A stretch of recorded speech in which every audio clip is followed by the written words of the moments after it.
একজন আরেকজনের উপকার করা, কাউকে ছাড় দেয়া দিন দিন কমে যাচ্ছে। দেখবেন কারো উপকার করা এটাকে মানুষ বিরক্তি মনে করছে। রাস্তাঘাটে চলবেন, কেউ ছাড় দিতে রাজি নয়। যে আপনার আগে যেতে পারবে সেসব ভাবখানা, কেউ ছাড় দিতে রাজি নয়। রাস্তার নিচু থেকে উঁচু শ্রেণী পর্যন্ত কেউ অন্যের স্বার্থে নিজের স্বার্থ বিসর্জন দিব, ছাড় দিব, এটা চিন্তা করা যাচ্ছে না। সমাজের কাঠামো কিন্তু ভেঙে গেছে। রাস্তাঘাটে দেখবেন বেপরদামি, প্রিমিক্সিং, জেনা, অশ্লীল মুভিজ। সমাজের কাঠামো বলে কিছু নাই এখন, যা আছে একটা খোলস, ভিতর থেকে এটা পুরো পচে গেছে। প্রশ্ন কার কারণে? আমার কারণেই তো, আমার আপনার কারণেই পচেছে। তো কিভাবে হচ্ছে আমি সেদিকে যাচ্ছি। আজকের লেকচারের এইটা সবচেয়ে মূল জায়গা। সেটা হচ্ছে আল্লাহ পাক আমাদেরকে স্ব পরিবার দিয়েছেন, তাই নাই? এবং এই পরিবারটা হচ্ছে একটা সমাজের গঠন একক। আমরা পড়েছি না, গঠন একক। একটা জিনিস, একটা কোষ, তার মধ্যে গঠন একক আছে না, উনি পরমাণু আছে না। সমাজ হচ্ছে সমাজের পরমাণু হচ্ছে পরিবার। একটা সমাজে যদি 100টা পরিবার থাকে, তার মধ্যে যদি 90টা পরিবার সৎ হয়, আল্লাহ আল্লাহ হয়, ইসলামিক অনুশীলন মেনে চলে সত্যিকার অর্থেই, ইনশাল্লাহ ওই সমাজটা কিন্তু দেখবেন 8-10টা সমাজের চেয়ে ভালো থাকবে ইনশাল্লাহ। আর একটা সমাজে মনে করেন 100টা পরিবার আছে, 90টাই ইসলামের বিরোধী শক্তি, ইসলামের এগেনস্টে চলে, ইসলামের কোনো পরোয়া নাই, আল্লাহ পাকের হুকুম মাহকামের 5 পয়সা পরোয়া না। ওই সমাজের অবস্থা নিঃসন্দেহে দুনিয়াতেও ধ্বংস হবে, আখিরাতেও ধ্বংস হবে। আর এই সমাজগুলোকে নিয়েই তো একটা রাষ্ট্র হয় নাকি? আর এইভাবে রাষ্ট্র নিয়েই তো বিশ্ব। তাহলে ক্ষুদ্রতম যে জায়গাটা সেটা কি? পরিবার। এই জায়গায় আল্লাহ পাক আপনাকে কর্তৃত্ব দিয়েছেন। এখানে কিন্তু আপনার উপর লাঠি কেউ ঘোরাচ্ছে না। আপনি অ্যাজ এ বাবা আপনি পরিবারের কর্তা, অ্যাজ এ স্বামী আপনি পরিবারের কর্তা, ভাই আপনি পরিবারের কর্তা। আমাদের প্রথম স্টার্টিংটা এই ফ্যামিলি থেকে করা উচিত। তো আল্লাহ পাক এই বিষয়ে কি বলছেন আমি একটা বলে সামনে যাই, যে ইয়া আইয়ুহাল্লাযীনা আমানু, হে মুমিনগণ, আমাদেরকে আল্লাহ পাক বলছেন, হে মুমিনগণ, কু আনফুসাকুম ওয়া আহলিকুম নার, তুমি নিজে জাহান্নামের আগুন থেকে বাঁচো। আগে নিজের চরকায় তুমি তেল দাও, নিজে জাহান্নামের আগুন থেকে বাঁচো। ওয়া আহলিকুম নার, তোমার যে পরিবারবর্গ আছে এদেরকে জাহান্নাম থেকে বাঁচাও। এই বাঁচানোটা কেমন দেখেন, আপনাদের বাসায় ছোট ছোট বাচ্চা কাচ্চা আছে না? আছে তো। একটা বাচ্চা যদি আগুন ধরতে যায়, ধরেন ও বোঝে না যে আগুন কেমন হবে, ছোট বাচ্চা, আল্লাহ না করুন, সে ধরেন একটা কয়েল ধরতে যাচ্ছে, কয়লা ধরতে যাচ্ছে, হ্যাঁ, আগুন হাত দিতে যাচ্ছে, তো আপনি কি করবেন? আপনি তাকে সেভ করার চেষ্টা করেন। সে যদি বলে না আমাকে ছেড়ে দাও আমি ধরবই, আপনি প্রয়োজনে একটা থাপ্পড় দিয়ে হলে সরাবেন কেন, তাই না? এটা হচ্ছে বাঁচানো। আপনি আপনার শিশুটাকে এই যে হাতে আগুন নেওয়া থেকে বাঁচালেন। আল্লাহ পাক এটা বলছেন, নিজে বাঁচো, পরিবার বর্গকেও বাঁচাও। পরিবার বর্গ যদি শুনতে না চায়, না আমি জেনা করবো, না আমি গান শুনবো, না আমি মদ খাবই, হ্যাঁ, না আমি এইটা করবো ওইটা করবো, যদি আপনি বুঝে থাকেন যে আপনার কথাটা হক, শাসন করে হলেও তো তাকে বারণ করতে হবে। এখানে আল্লাহ পাকের নসিহত হচ্ছে, তোমরা নিজেরা জাহান্নামের আগুন থেকে বাঁচো, পরিবার বর্গকে বাঁচো। কোন জাহান্নাম থেকে বাঁচবে? আলাইহা মালাইকাতুন গিলাযুন শিদাদ, যেই জাহান্নামে কঠিন কঠিন মনের ফেরেশতারা আছে, পাষাণ মনের ফেরেশতা। আল্লাহ পাক তাদের মনের মধ্যে কোনো দয়া মায়া দেন। আমাদের মনে দয়া মায়া আছে না, এই দয়া মায়াও আল্লাহ পাক তাদেরকে দেন নাই। শুধু আযাব দেওয়ার মতো শক্তি সামর্থ্য এবং কঠিন একটা মন দিয়েছেন।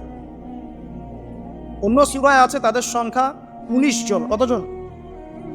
19 জন, মানে তারা দায়িত্বশীল। বাকি আর যে কত হাজার লক্ষ কোটি আছে আল্লাহ ভালো জানেন। আলাইহা তিসআতা আশার, আল্লাহ পাক বলেছেন। তো আলাইহা মালাইকাতুন গিলাযুন শিদাদ লা ইয়াসুনাল্লাহা মা আমারাহুম ওয়া ইয়াফআলুনা মা ইউমারুন, আল্লাহ পাক ওই ফেরেশতাদেরকে যে আদেশ করেন সেই আদেশ পালনে তারা বিন্দু মাত্র গাফিলতি করে না। এই সব ফেরেশতা থেকে যারা জাহান্নামের প্রহরী, এই জাহান্নাম থেকে তুমি নিজে বাঁচো, তোমার পরিবারকে বাঁচাও। তোমরা যারা এখনো ফ্যামিলি শুরু করো নাই, যুবকদেরকে বলছি, তাদের জন্য এই অংশটুকু বেশি বেনিফিশিয়াল হবে ইনশাআল্লাহ। তোমাদের জন্য পথ চলাটা তুলনামূলক সহজ তাদের চাইতে যারা অলরেডি ফ্যামিলি ঢুকে গেছেন এবং বিপদেও পড়ে গেছেন, বা বড় হয়ে গেছেন দীর্ঘ সময় পর্যন্ত আপনার ইসলামের এগেনস্টে চলেছেন বা আল্লাহর হুকুম আহকামের তোয়াক্কা করেন নাই, তাদের জন্য এটা অনেক কঠিন। কিন্তু যারা এখনো ফ্যামিলি স্টার্ট করো নাই বা কেমন স্টার্ট করেছো বা করতে যাচ্ছ, তোমাদের জন্য এই অংশটুকু বেশি ইম্পর্টেন্ট। আল্লাহ পাক এখানে একটা মূলনীতি দিয়ে দিলেন, নিজে বাঁচতে হবে, পরিবারকে বাঁচাতে হবে। আর আমি আগেই বললাম, পরিবার বাঁচলে সমাজ বাঁচবে, সমাজ বাঁচলে রাষ্ট্র বাঁচবে। আসেন প্রথমে আমরা দেখি যে কোরআন কি বলছে। আদম এবং হাওয়া আলাইহিম আসসালাম, মনে আছে?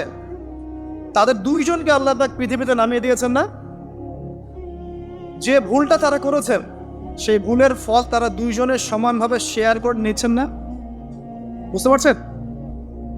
আল্লাহর সীমা লঙ্ঘন করার পরে তাদেরকে যে আল্লাহ পাক নামিয়ে দিলেন পৃথিবীতে, এখন এই যে লম্বা সময় তাদেরকে পৃথিবীতে থাকতে হবে, পৃথিবীর এইসব ভোগান্তি পোহাতে হবে, হ্যাঁ, জান্নাতের সেই নাজ নিয়ামত থাকছে না, এই যে কষ্টের পথ চলা, এই পথ চলাতে কি স্বামী স্ত্রী একসাথে না? এভাবে যদি পরিবারের স্বামী এবং স্ত্রীরা তাদের জীবনের উদ্দেশ্যটা ফিক্স করতে পারে এবং সমস্ত বাধা বিপত্তিকে হাসি মুখে একসাথে ডিঙাতে পারে, পরিবারে শান্তি আছে। যদি না পারে তাহলে বুঝবেন যে সে আদর্শ স্বামী ছিল না, অথবা সে আদর্শ স্ত্রী ছিল না। এখান থেকে শিক্ষা হচ্ছে দুইজনের জীবনের উদ্দেশ্য একই রকম হতে হবে, দুইজনের লাইফের মিশন সেম হতে হবে, তখন আপনি পরিবারে শান্তি পাবেন। যদি না হয় তাহলে আপনি বিয়ের মধ্যে ভুল করেছেন। অতএব এই জায়গায় নসিহতটা প্রথম নেন। তারপরে চলে আসেন নূহ আলাইহিস সালাম, মনে আছে না? তার একজন ছেলে ছিল, সে কি মুমিন ছিল? করেন নাই?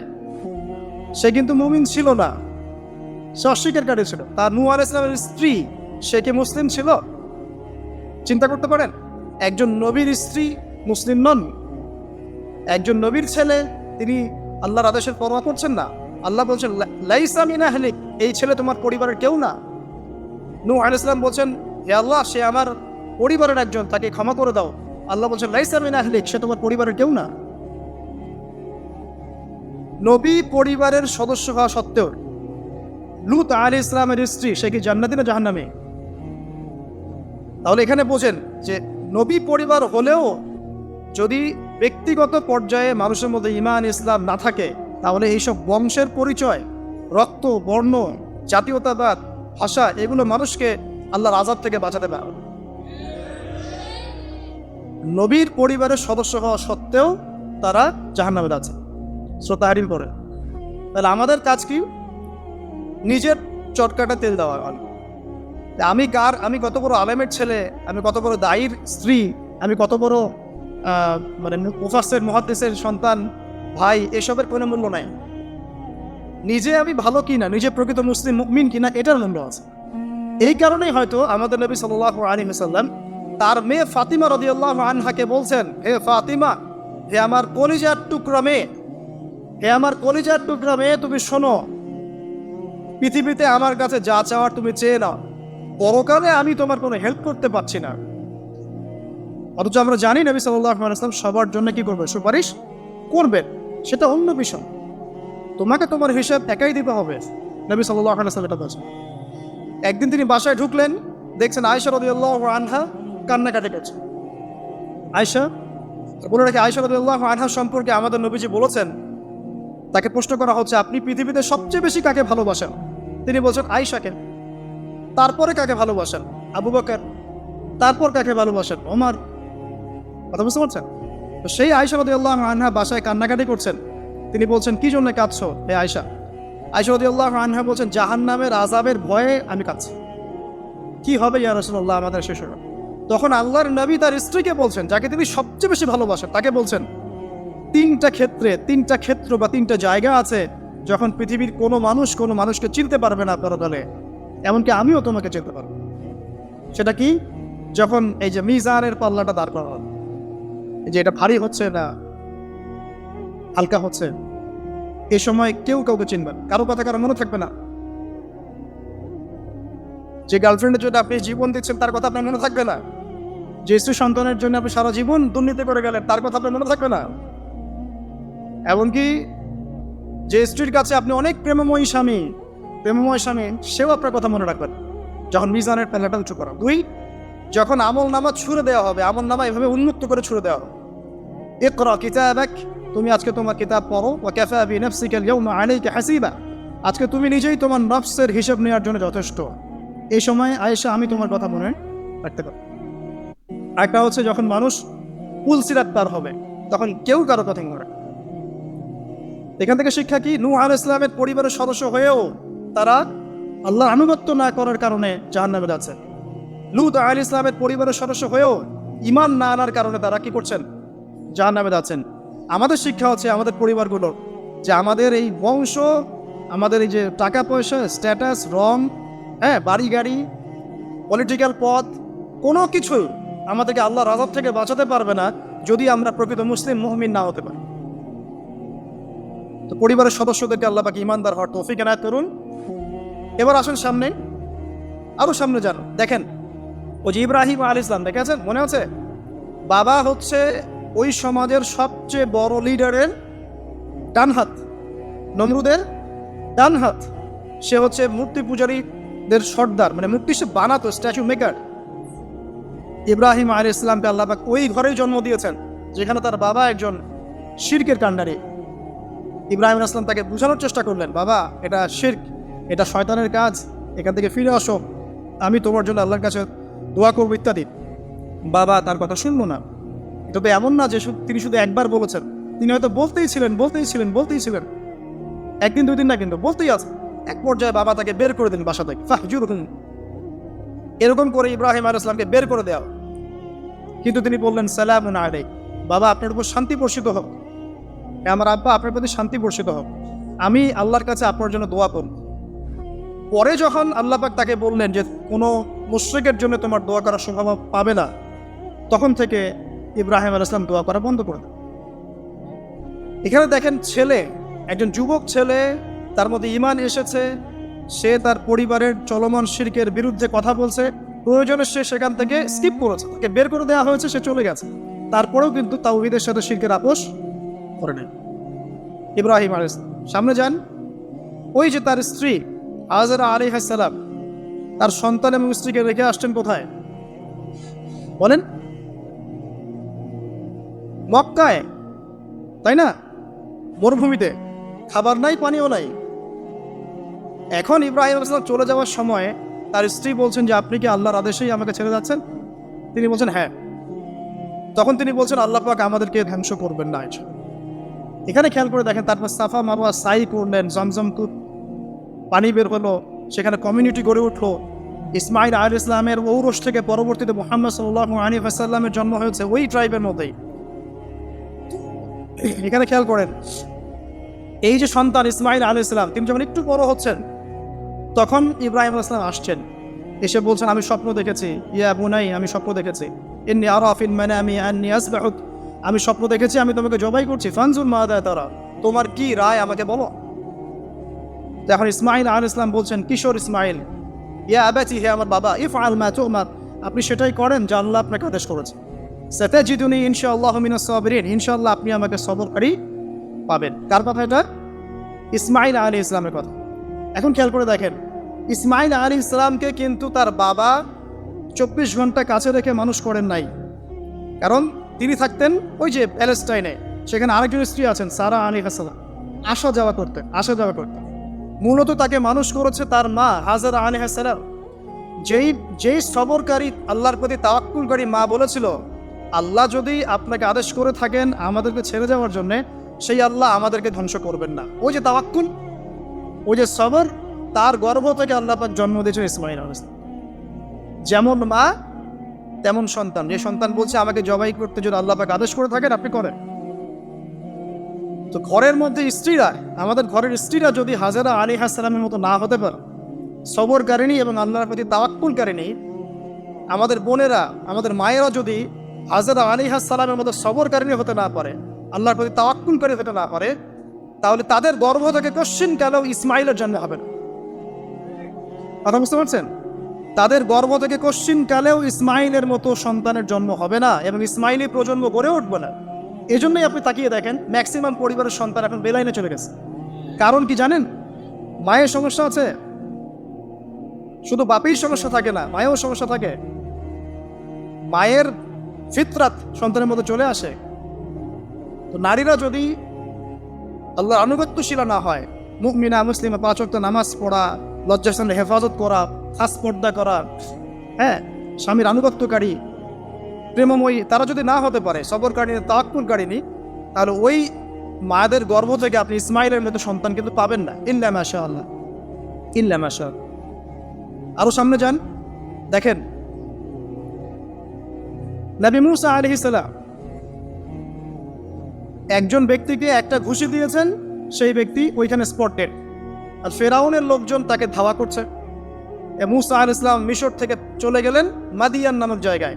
মাদিয়ানে আরেকজন নবী আছেন, তার নাম হচ্ছে শুআয়ব আলাইহিস সালাম। সেখানে গিয়ে তিনি গাছের নিচে বসে আছেন, দেখলেন দুজন মেয়ে দূরে দাঁড়িয়ে আছে, পানি নেয়ার মতো চান্স পাচ্ছে না।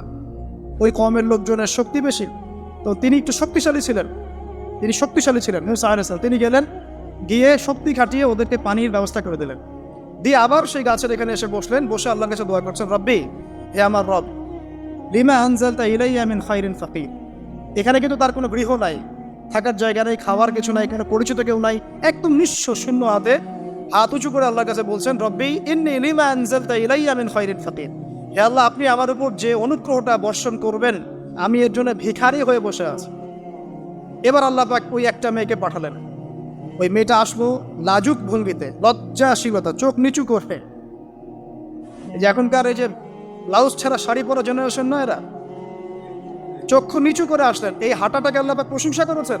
সে লজ্জাশীলতার সাথে হেঁটে আসলো, এসে মুসা আলাইহিস সালামের সামনে দাঁড়িয়ে চক্ষু নিচু করে বলল যে আমার বাবা আপনাকে ডাকছেন, আমার বাবা আপনাকে ডাকছেন। এই লজ্জাশীলতা মেয়েদের মধ্যে কোথায় পাবেন এখন? একটা হাদিস আছে, যখন তোমার মধ্যে লজ্জা থাকবে না, তোমার দ্বারা যে কোনো পাপ করা সম্ভব। হাদিস আছে, যে কোনো পাপ করা সম্ভব। বিকিনি পরেও কয়দিন পর ঘুরবে এরা, আমি বলে দিচ্ছি, দেখে নিন ইনশাআল্লাহ। এবং এই আন্দোলন করতে করতে এক পর্যায়ে এমন একটা অবস্থা হবে, দেখবেন যে ওটা পরেও রাস্তায় ঘুরছে। মানে ওরা দেশটাকে ওই আমেরিকান এবং ব্রিটেনদের পশ্চিমা সংস্কৃতির রঙে সাজাতে চায়। আর এই নোংরা অসভ্যতার নাম দিয়েছে প্রগতিশীলতা। শয়তান অনেক বেশি প্রগতিশীল ছিল এবং এখন আছেও। ওই মেয়ের হেঁটে আসাটাকে আল্লাহ পাক প্রশংসা করছেন। আসার পরে তিনি যখন বলছেন আমার বাবা আপনাকে ডাকছেন, তিনি গেলেন, তখন ওই শুআয়ব আলাইহিস সালাম বলছেন যে আমার এই দুই মেয়ের মধ্যে একজনকে আমি তোমার সাথে বিয়ে দিতে চাই। মুসা আলাইহিস সালাম সেখানে বিয়ে করলেন। শর্ত হচ্ছে 8 থেকে 10 বছর তাকে তার ফার্মে চাকরি করতে হবে, কৃষিকাজ মানে গবাদি পশুর, এখানে 8 থেকে 10 বছর তাকে সার্ভিস দিতে হবে, এটাই মোহর। তো এটা আমি এখন বুঝি যে মুসা আলাইহিস সালামকে আল্লাহ পাক এই যে রাখালির কাজ করেছেন কেন জানেন? কারণ এই কাজগুলো মানুষের ধৈর্য বাড়ায়। মুসা আলাইহিস সালামকে পরে আল্লাহ পাক বড় একটা দায়িত্ব দিবেন, এই কারণে তাকে ট্রেনিং দিচ্ছেন এখানে। তাকে আরো বড় একটা জাতিকে সামলাতে হবে যারা আরো অনেক বেশি উদ্ধত, অনেক বেশি গবাদি পশুর মতো। তারা কারা? ওই যে বনু ইসরাইল। চোখের সামনে দেখলো আল্লাহ পাক ফিরআউনকে ডুবিয়ে দিলেন, তারপর 40 দিনের মধ্যে আবার শিরক করা শুরু করে দিল। আমাদের নবী মুহাম্মদ সাল্লাল্লাহু আলাইহি সাল্লামকে একজন কষ্ট দিয়েছেন, তো কষ্টটা এত ডাইরেক্ট দিয়েছে, এসে বলেছে আপনি ইনসাফ করেন, হে মুহাম্মদ সাল্লাল্লাহু আলাইহি ওয়াসাল্লাম, আপনি ইনসাফ করেন, আপনি ইনসাফ করছেন না। তো সাহাবীদের চোখ মুখ লাল হয়ে গেল যে এত বড় কথা নবীকে বলে। তখন নবী সাল্লাল্লাহু আলাইহি ওয়াসাল্লাম বলছেন, দাঁড়াও, আমার ভাই মুসাকে তার কওম আরো অনেক বেশি কষ্ট দিয়েছে। মানে মুসা আলাইহিস সালামের কষ্টের কথা চিন্তা করে আমাদের নবী সান্ত্বনা নিচ্ছেন, যেটা তো কিছুই না। মুসা আলাইহিস সালামকে তার কওম আরো অনেক বেশি কষ্ট দিয়েছে। তো এই কওমকে সঠিক পথে চালানোর জন্য আল্লাহ পাক 8 বছর তাকে রাখালি করিয়েছে। আপনারা জানেন কিনা জানি না যে বেশিরভাগ নবী কিন্তু কৃষিকাজ করেছেন, জানেন? তো যারা কৃষিকাজ করছেন আপনারা এখানে নিজেকে হীনমন্যতায় ভোগার, ছোট মনে করার কোনো সুযোগ নাই। আপনি একটা নোবেল প্রফেশনের মধ্যে আছেন, খাঁটি প্রফেশনের মধ্যে আছেন, ঠিক আছে? তো দেখেন, এবার মুসা আলাইহিস সালাম একজন ভালো গার্ডিয়ান পেলেন, তার নাম শুআয়ব আলাইহিস সালাম। সেখানে বাড়ি পেলেন, সেখানকার জামাই, তিনি চাকরি করছেন, মানে তার সব কিছুই অনুকূলে। ওই যে দোয়া কিন্তু কবুল হয়ে গেল। সতী পুত পবিত্র একটা মেয়ে আল্লাহ পাক তাকে দিয়ে দিলেন। কারণ মুসা আলাইহিস সালাম ছিলেন অনেস্ট, মুসা আলাইহিস সালাম ছিলেন সৎ ব্যক্তি, অনেস্ট, যিনি কখনো অশ্লীল কোনো পথে পা বাড়ান নাই। ঠিক তেমন একজন মেয়েকে আল্লাহ পাক তার জীবন সঙ্গিনী করে দেবেন। তাই আমাদের শিক্ষা হচ্ছে আমরা যদি নিজেদেরকে পবিত্র রাখতে পারি, তোমাদেরকে বলছে ইনশাআল্লাহ তুমি তোমার জীবনে পুত পবিত্র নেককার স্ত্রী পাবে।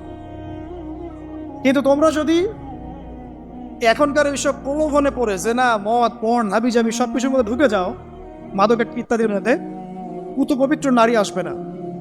দেখবা যে এমন নারী তোমার জীবনে আসছে যে নিজেও পবিত্র না। কিফাউন কিরাম, আল্লাহ পাক ব্যালেন্স করেন সবসময়, ইল্লা মাশাআল্লাহ।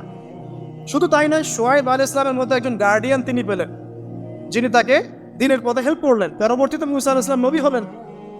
এখান থেকে একটা প্রমাণ আছে, দলিল, সেটা হলো বাড়ির গার্ডিয়ান যদি দিনদার হয়, শুআয়ব আলাইহিস সালামের মতো সাপোর্টিং হয়, পরিবারবর্গকে দিনের জন্য সাপোর্ট করছে, সেই পরিবারের মধ্যে শান্তি আসবেন স্যার। এবং সেই পরিবারের যুবকরা সৌভাগ্যবান, যুবতীরাও সৌভাগ্যবান, সেই পরিবারের সন্তান সন্ততিরা সৌভাগ্যবান। তাই পরিবারের গার্ডিয়ান যারা আছেন, আজকে খুতবা শুনছেন, আপনারা সাপোর্টিভ হন, পরিবারকে দিনের ক্ষেত্রে সাপোর্ট দেন, একটা ভালো প্যারেন্টিং করেন, মানে সন্তানদেরকে সুন্দর প্যারেন্টিংসের মধ্যে নিয়ে আসেন। আসুন সামনে যাই, এবার একটু কনক্লুশনের দিকে যাচ্ছে, আসেন। তো কোরআনের পরতে পরতে এরকম দলিল আছে। আরও দেখবেন ইয়াকুব আলাইহিস সালাম মৃত্যুবরণ করছেন, সন্তানদেরকে ডেকে বলছেন যে আমার পরে তোমরা কার ইবাদত করবে, মানে তিনি কনসিয়াস যে আমার পরে বাচ্চা কাচ্চারা আবার যেন বিভ্রান্ত হয়ে না যায়, তোমরা কার ইবাদত করবে ডেকে বলছেন। আর আমরা ওই সময় ডেকে বলতাম যে আমার ব্যাংকেরে 10 কোটি টাকা আছে, 1 কোটি ওকে দিস, 1 কোটি ওকে দিস, হ্যাঁ আমার জমি জমা এগুলো আছে, ওকে এটা দিস, ওকে এটা দিস। উনি ডেকে বলছেন তোমরা আমার পর কার ইবাদত করবে। সন্তানরা বলছে আমরা এক আল্লাহর ইবাদত করব, যার ইবাদত আপনি করেছেন, আপনার পিতাও করেছেন। সচেতন গার্ডিয়ান। সামনে যান, আপনি দেখবেন ইউসুফ আলাইহিস সালাম, যিনি যে জেলখানায় বন্দী হলেন, পরে মিশরের খাদ্যমন্ত্রীর দায়িত্ব পেলেন, তার বাবা ইয়াকুব আলাইহিস সালাম কাঁদতে কাঁদতে চোখ অন্ধ হয়ে গেল। দেখেন যখন ইউসুফ আলাইহিস সালাম তার ভাইদেরকে বললেন এই যে রুমালটা, এই রুমালটা নিয়ে যাও আমার বাবার চোখের উপরে দিবে, ইনশাল্লাহ সে দৃষ্টিশক্তি ফিরে পাবে। এটা পড়েন নাই মনে হয়, সূরা ইউসুফের মধ্যে আছে। এই রুমালটা যখন আমার বাবার চোখের উপর দিবে তখন সে তার দৃষ্টিশক্তি ফিরে পাবে। তখন ওই রুমালটা যখন তারা বহন করে নিয়ে আসছেন, অন্ধ ইয়াকুব আলাইহিস সালাম তিনি বলছেন যে আমি দূর থেকেই ইউসুফের গন্ধে পাচ্ছি। সূরা ইউসুফ আর জুলাইখার প্রেম কাহিনী নয়। সূরা ইউসুফ হচ্ছে তার পিতা ইয়াকুব আলাইহিস সালাম এবং এই যে তার ছেলে ইউসুফ আলাইহিস সালাম, তাদের মধ্যে ভালোবাসার কাহিনী। এটা ভালো করে পড়েন, ভালো করে বুঝবেন। এখানে পিতার সন্তানের ভালোবাসাকে বোঝানো হয়েছে। এত ভালোবাসেন তিনি সন্তানকে। এখান থেকে শিক্ষা কি? শিক্ষা হচ্ছে পিতাদেরকে সন্তানদেরকে ভালোবাসতে হবে, আদর করতে হবে, কাছে থেকে বোঝাতে হবে। সবসময় শাসনের লাঠি ঘোরানো যাবে না। সন্তান যদি হোঁচট খায় তার হাতটা ধরতে হবে, ধরে বলবে বাবা কি হয়েছে, আমি তো তোমার সাথে আছি। মা কি হয়েছে, হতাশ কেন হচ্ছে, আমি তোমার সাথে আছি। একটা রেজাল্ট খারাপ হচ্ছে তো কি হয়েছে, আমি তোমার সাথে আছি। বাবা নামাজ পড়ো, বাবা কোরআন তেলাওয়াত করো, আল্লাহকে ডাকো, আল্লাহ তোমার সাথে আছে। তোকে কনফিডেন্স দিতে হবে। যখন পিছন থেকে সন্তানরা কনফিডেন্স পাবে, এই সন্তানরা বড় আত্মবিশ্বাসী হবে। আর পিছন থেকে যখন আপনি তাকে সবসময় শাসন করতে থাকবেন, জুলুম করতে থাকবেন, এ বড় হয়ে আপনাকে বৃদ্ধাশ্রমে পাঠাবে, তো কোথায় পাঠাবে? সন্তানদেরকে ভালোবাসতে হবে। এটা বলে রাখি, এখানে দেশে আবার 30টা বৃদ্ধাশ্রমও আছে। ইসলামে বৃদ্ধাশ্রমের কোনো জায়গা নাই। আর এখন আমি চলমান একটা পত্রিকা রিপোর্ট দেখলাম গুগলে, নাম করা পত্রিকা, নাম বলছি না। তারা বলছে এখন বৃদ্ধাশ্রম সময়ের দাবি। বৃদ্ধাশ্রম এখন সময়ের দাবি, নাউজুবিল্লাহ। আর ইসলাম বলছে সবচেয়ে সেরা অধিকার দিবে মাকে, তারপরে মাকে, তারপরে মাকে, তারপর বাবাকে। মায়ের পায়ের নিচে জান্নাত, বাবার সন্তুষ্টিতে আল্লাহর সন্তুষ্টি, এগুলো ইসলাম বলছে। আর এখনকার সভ্যতা আমাদেরকে বলছে যে বৃদ্ধাশ্রম এখন সময়ের দাবি।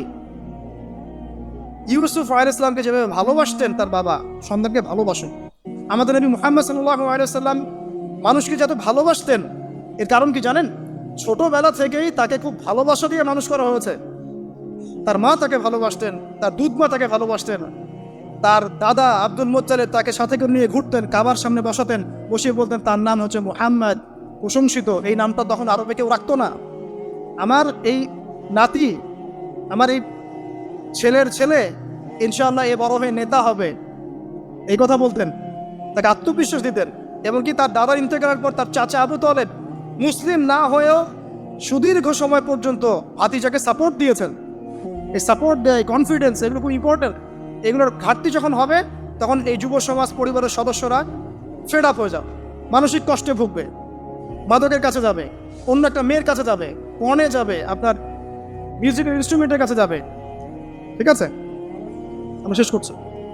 তো এখান থেকে একটা শিক্ষা হচ্ছে যে আমাদের পরিবারের সদস্যদেরকে ভালোবাসা এবং তাদের প্রতি কনফিডেন্স দেয়া, তাদেরকে আল্লাহর পথে চলতে সাহায্য করা। ইনশাআল্লাহ দেখবেন যে তারা আপনাকে সম্মান করবে, আপনাকে একজন বন্ধু মনে করবে, যে না আমার পাশে কেউ আছে, আমি একা নই, এমনটা ফিল করবে। এটা খুব ইম্পর্টেন্ট।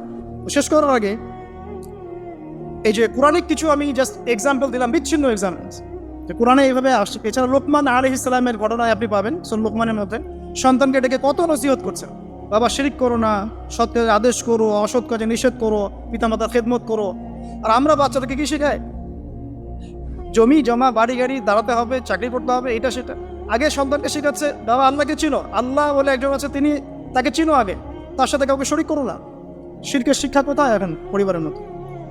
তো কোরআনে এরকম অসংখ্য দলিল আছে। শেষ করার আগে আমি যেটা বলতে চাই যে আমাদেরকে কিছু কিছু বিষয় যদি আমরা এখনো মেনে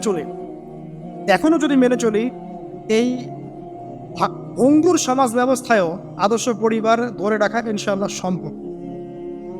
আমি সব কথা আজকে বলতে পারলাম না, ইনশাআল্লাহ আরেকদিন কথা হবে অন্য কোনো লেকচারে। যে প্রথমেই পরিবারের যে সদস্যরা আছেন তাদেরকে ইলম বা জ্ঞানের চর্চা করতে হবে। 2, পরিবারের তাওহীদ প্রতিষ্ঠা করতে হবে, নবী সাল্লাল্লাহু আলাইহি ওয়াসাল্লামের সুন্নাত প্রতিষ্ঠা করতে হবে। এই দায়িত্বটা পরিবারের কর্তাদের, স্বামী না থাকলে স্ত্রী, মা, ভাই, পিতা, তাদের সবার দায়িত্ব এটা। পরিবারে তাওহীদ প্রতিষ্ঠা করা, সুন্নাত প্রতিষ্ঠা করা। পরিবারে নামাজ থাকতে হবে, নামাজ, 5 ওয়াক্তের নামাজ নাই পরিবার আদর্শ হবে না। পরিবারের সদস্যদেরকে দান সৎকার দিকে উৎসাহিত করতে হবে। যত দান করবে সম্পদ বাড়বে, দান কমিয়ে দিলে সম্পদ কমে আসবে। পরিবারের সদস্যদেরকে নৈতিকতা শিক্ষা দিতে হবে, মূল্যবোধ শেখাতে হবে, কালচার হিসেবে গড়ে তুলতে হবে। তারা তারা সবার পাশে দাঁড়াতে চায়, সমাজ কল্যাণমূলক কাজগুলোতে উৎসাহিত করতে হবে। পরিবারের সদস্যদেরকে বুস্ট আপ করতে হবে, পিছন থেকে তাদেরকে আত্মবিশ্বাস দিতে হবে যে আমরা আছি তোমার সাথে, তুমি তোমার প্রতিভা অনুযায়ী সামনে যাও। যার যেখানে প্রতিভা সেখানে তাকে আত্মবিশ্বাস দিতে হবে। হ্যাঁ, তুমি লিখতে পারো, ভালো লিখো বাবা, তোমাকে টাকা পয়সার ফিকির করতে হবে না, তোমাকে জব ক্যারিয়ারের চিন্তা করতে হবে না, তোমাকে আল্লাহ পাক লিখার ক্ষমতা দিয়েছে, লিখো, আল্লাহ ওখানেই রিজিক দেবেন ইনশাআল্লাহ। তুমি বলো, তোমাকে বলার ক্ষমতা আল্লাহ পাক দিয়েছে, তুমি ভালো করে বলো। তুমি বিজ্ঞান ভালো পড়ো, বিজ্ঞান নিয়ে গবেষণা করো। তুমি ভালো খেলো, ভালো করে খেলেন। মানে আপনাকে ওর প্রতিভা অনুযায়ী আপনাকে বিস্তার করতে হবে, ইসলামিক রুলস মেনেই। 5 মাসের পর্দার বিধান চালু করতে হবে যাদের মধ্যে নাই, এবং এটাকে শক্ত করে ধরতে হবে। এটা হেলায় ফেলা ছেড়ে দেওয়া যাবে না। বাসার মধ্যে অপসংস্কৃতি যেগুলো আছে, বাইরের কালচার যেগুলো ঢোকে, এগুলো রাস্তা বন্ধ করতে হবে। ইন্টারনেট সেকশনগুলোকে লিমিটেড করতে হবে। এবং যা দেখবেন সবাই একসাথে দেখবেন, ড্রয়িং রুমে বসে। স্মার্টফোন এতে অ্যাভেলেবেল করে দিবেন না। এমনও কান্ট্রি আছে 18 বছর না হলে কেউ ফোন ইউজ করতে পারে না, আর আমাদের জন্মের পর থেকেই ফোন। বাচ্চার ওই ফোনটা দেওয়া আমার তার মস্তিষ্ক ড্যামারেজ শেষ। দেখেন আপনি ফোনের কারণে যে কত পাপ করতেছে আল্লাহ। এবং ফোনকে আমরা এখন আর কন্ট্রোল করছি না, ফোনই আমাদেরকে কন্ট্রোল করছে। এইগুলো বন্ধ করতে হবে। বাসার সদস্যদের খাওয়া দাওয়ার দিকে ফোকাস করতে হবে, তারা কি খাচ্ছে, কেমন খাবার খাচ্ছে, ফ্রেশ ফুডের ব্যবস্থা করতে হবে। কালচার্ড কথা বলতে হবে, সুন্দর করে কথা বলতে হবে তাদের সাথে। ঝগড়াঝাটি এগুলো দেখে যখন তারা অভ্যস্ত হয়ে যাবে, তখন তো নৈতিকতার অবক্ষয় ঘটবেই।